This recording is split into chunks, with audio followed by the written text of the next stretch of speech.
Hello dear students, स्वागत है आपका मेरे इस चैनल में। स्टूडेंट्स, आज हम डिस्कस करते हैं ओफबाउ का ऊर्जा स्तर का सिद्धांत। इसके बारे में डिस्कस करेंगे आपके साथ। सबसे पहले इसकी जो डेफिनेशंस है उसको देख लेते हैं।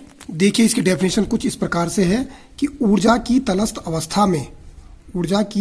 अवस्था में इलेक्ट्रॉन परमाणु की न्यूनतम ऊर्जा वाले उपकोष में प्रवेश पाते हैं। यानी कि ऊर्जा की तटस्थ अवस्था, यानी कि एनर्जी का लेवल जहां पर सबसे लो होगा, लोएस्ट लेवल पे ऊर्जा की तटस्थ अवस्था में इलेक्ट्रॉन परमाणु की, जो परमाणु होगा ना, उसकी न्यूनतम ऊर्जा वाले उपकोष में प्रवेश पाता है। यानी कि कहीं पर भी जो एनर्जी का लेवल जहां पर सबसे कम होगा, वहीं पर से जो है क्या होगा, परमाणु जो है एंट्री करेगा किसी उपकोष के अंदर। ये आपके पास सबसे पहला इसका स्टेप है। यानी कि कहीं पर भी यदि किसी इलेक्ट्रॉन या किसी परमाणु को इंटर करना है तो वहां पर एनर्जी का लेवल कम से कम होना चाहिए, वहीं से वो इंटर होगा अंदर की ओर। चलो देखते हैं डायग्राम के थ्रू।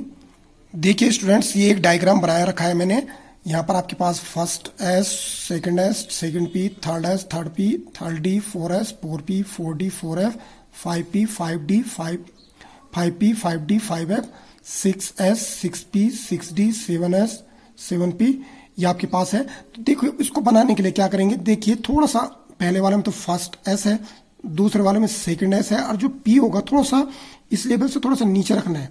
वैसे थर्ड एस है, इसके नीचे बगल में जो पी होगा थर्ड पी, उसको थोड़ा नीचे और डी को और नीचे। तो देखिए यहाँ से एनर्जी का लेवल किस तरह से जा रहा है। यहाँ से गया, फर्स्ट ए में प्रवेश किया, फिर उसके बाद सेकंड एस में किया, फिर उसके बाद यहाँ पर देखिए, यहाँ पर क्या हो गया, 2p में गया, और 2p के बाद कहाँ चले गया, 3s में। ठीक, 3s में जाने के बाद यहाँ से देखिए फिर किस में एंट्री हुई, 3p में। ठीक, अब इसके बाद हम जानते हैं कि 3p के बाद क्या होना चाहिए, 3d होना चाहिए। लेकिन 3d से पहले वो किस में प्रवेश कर चुका है, 4s में। यानी कि 4s का एनर्जी का लेवल जो है 3d से कम है, इसलिए ये परमाणु जो है आपके पास इसके अंदर प्रवेश कर चुका है पहले। ठीक, अब इसके बाद बारी आई 3d की। 3d के बाद आए 4p। ठीक, 4p आई, 4p के बाद 5s। देखो, तो 4p के बाद क्या आना चाहिए था, 4d आना चाहिए था। इसका मतलब यहां पर एनर्जी का लेवल कम है 5s का, तो पहले 5s में प्रवेश कर चुका है। उसके बाद पुनः ये देखिए यहाँ से यहाँ पे 4d के बाद 4m में जाना चाहिए, लेकिन एनर्जी का लेवल कम है, तो इसलिए आपके पास ये 5p में एंट्री की इसने। फिर उसके बाद 5p के बाद 5d में जाना चाहिए था, लेकिन एनर्जी का लेवल कम होने के कारण 6s में प्रवेश किया इसने।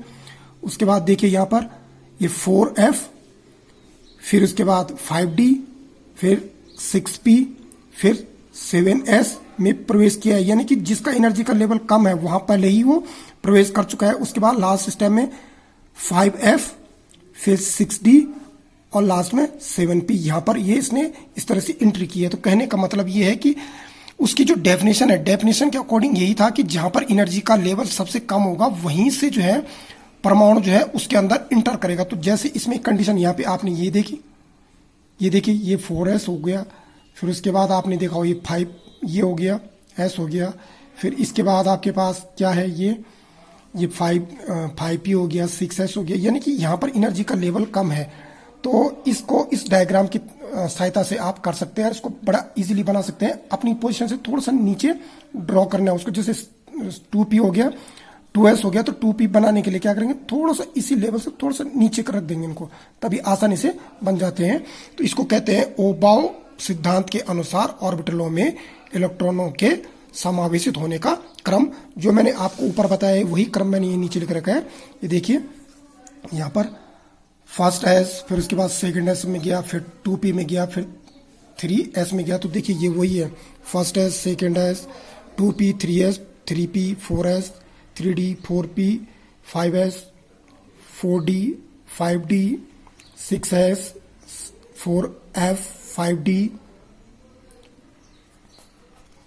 स्टूडेंट्स, यहां पर ये 4d के बाद 5p होगा। देखिए यहाँ पे 4d के बाद देखो ये 4d है, उसके बाद क्या है, 5p है। तो ये देखो 4d के बाद 5p, फिर 6x, फिर 4f, फिर 5d, फिर 6p, फिर 7s, फिर 5f, 6d और 7p। तो स्टूडेंट्स ये आपके पास ओ बाव का ऊर्जा स्तर का नियम आपको अच्छी ढंग से ये समझ में आ गया होगा विद डेफिनेशन। यदि आपको ये समझ में आए तो लाइक, शेयर, सब्सक्राइब, कमेंट करना ना भूलें। मिलते हैं आपको नए टॉपिक के साथ। Thanks for watching.